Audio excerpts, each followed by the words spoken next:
Sanded surface, scraped surface, plain surface. Does it make a difference? Now what I've got here, I've got a piece of poplar, and we took a hand plane and we hand planed this end a little bit. We scraped the center and we sanded this. You can see we've got a little bit of, still got a little bit of planer mark in that. See it? Now, I use hand planes a lot, but I certainly don't profess to be an authority on them. My typical choice is I like the little low angle smoothers. This is one that's got a skew on it. It's a little Veritas. Lee Nielsen makes them. And the reason I like it is I like the skew, especially if I'm using a high figured wood. This is just a piece of pine. But the skew works nice for me, again, in a high figured wood. But in any case, one of the things, and this piece of pine isn't really flat that well. The other one I like is I like the low angle. I think this is a 50 degree. It's a Veritas as well. And I'm not going to teach anybody how to hand plane. I've got this set pretty low. Let me get this where you can, where I can plane it, but yet you can still hopefully see it.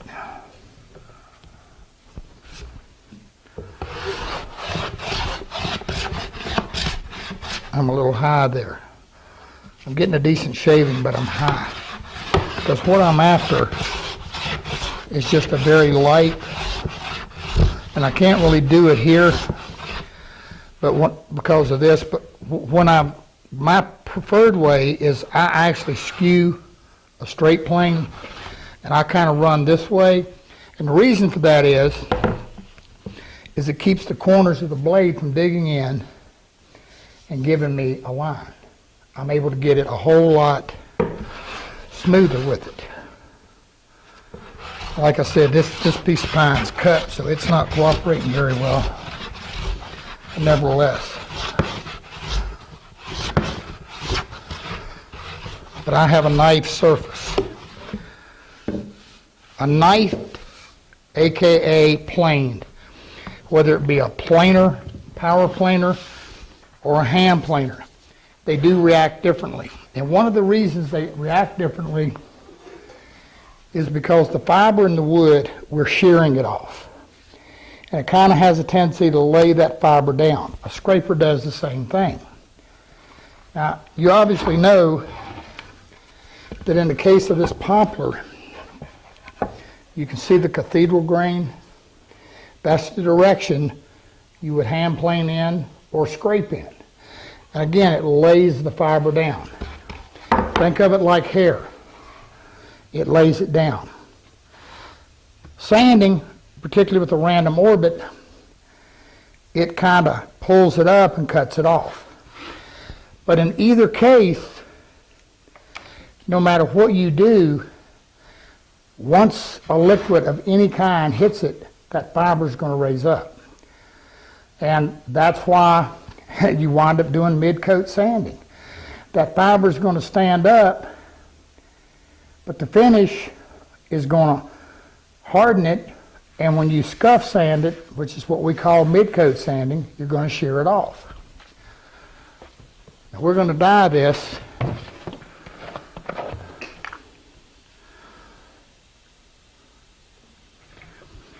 And I don't know how much difference it's going to make on this poplar, but I know it makes a difference. There we go.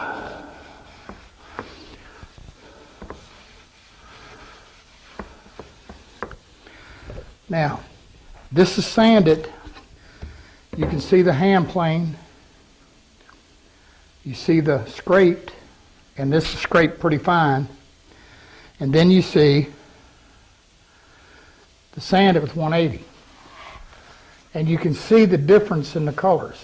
Now the planed and the sanded isn't a whole lot of difference, but this was planed with a little bit more of an aggressive planer or hand planer. And you know, with that said, the smoother you can But you know, typically the way you do it is that you're going to hand plane it, and then you're going to scrape it. Now,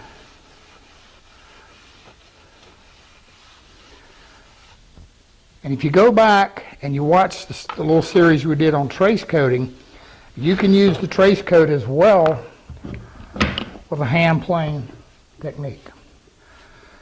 Now, I'm not going to suggest to you that you put your hand plane into wet dye.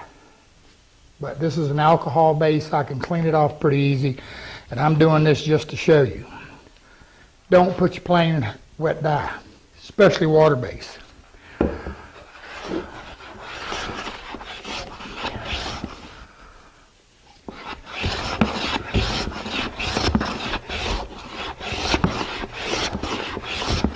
Like I said, this piece of pine isn't very cooperative,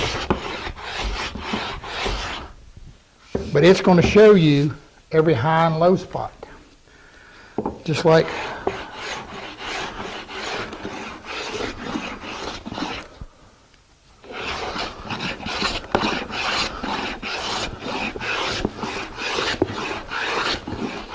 and as you well know, the way to finish behind a hand plane is the scraper. A lot of the guys asked me as we were doing this, talking about finishing with a plane, and when we get into antiquing wood, or aging wood, you'll see more of that. But the fun part, I emailed them all back. I said, well, tell me something. How many of you have ever, you know, they're talking about planes and this and that. How many of you have ever been able to successfully hand plane anything that was ready to finish, that was smooth enough to finish? And I'm not saying it can't be done. I'm just telling you, I'm one of those guys who can't do it. Everybody says, well, you got to scrape it. Well, you know, the scrape surface versus the hand plane, they're both a knife surface. But as you saw in the poplar, the finer we scrape it, the less absorption we have. That knife surface from that hand plane, which is more aggressive, even though it's laying that fiber down, it leaves a little bit more open pore. The sanding, same thing. The scraping leaves a finer, smoother surface. And the same thing applies if you're sanding it. A 220 surface is going to behave different than a 320 surface. So again, when you're finishing, try to have your surfaces as even as possible.